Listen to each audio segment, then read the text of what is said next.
Omushomo gw'abebembezi n'abarijo kwera abahingi mu district ya Kikuube nibagira ngu purogyekiti egi neija kumaraho $98 n'esente zirikweyongeramu ezirugire omu banka y'ensi yoona omu programu ya Uganda Intergovernmental Fiscal Transfers Reform Program (EUGIFT).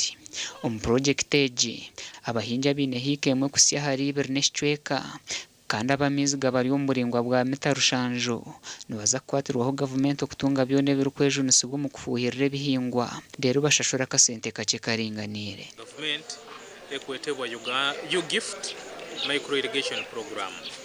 Hano abalimi baitu ab'orurengo oruke erundi small holder farmers bajja kuba nibatunga obusagiki bw'okutunga ebikwato eby'okusenseera amaizi nikwo basobole kuturukya kingi basobole kuturukya omwaka gwona n'obwire bw'omusana nibasobora kuturukya ebirimo. Yatumanyisa nti esystem eno ejja kuba netwara esente zegambire zikusingirayo kimu $24 million.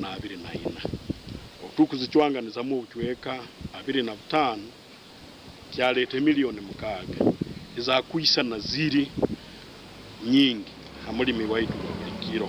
Government co-payment will be 75% of the total cost of the equipment, restricted at 18 million for 2.5 acres. Peter Banura chairman wa district ya Kikuube nagira ngu purogyekiti egi neija omu bwire obwo abahingi barikwetenga ebyoma ebirikushukera ebihingwa byabo omushana gutakatandikire kwaka. If there is a farmer who has capacity but he does not have that financial will or capacity at that moment, then let's find a way of supporting them such that this chance does not go away. Baita haro sente za local contribution. Omugaso gwa local contribution nikwa kintu ekyo kiraja government kuterera ebintu bya milioni 18 kibe kiyawe okirinde okirolerere.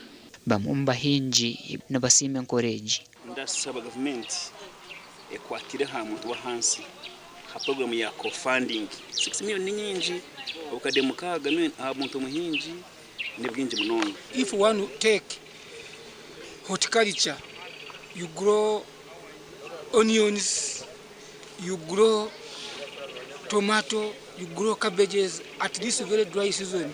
Omu purogyekiti egi district ya Kikuube neeza kutaho emyanya 2 omu mashomero ninga amaramizo erije kuba ekyokureeberaho. Gasha kwa Ambrose Nwagaba Katoto.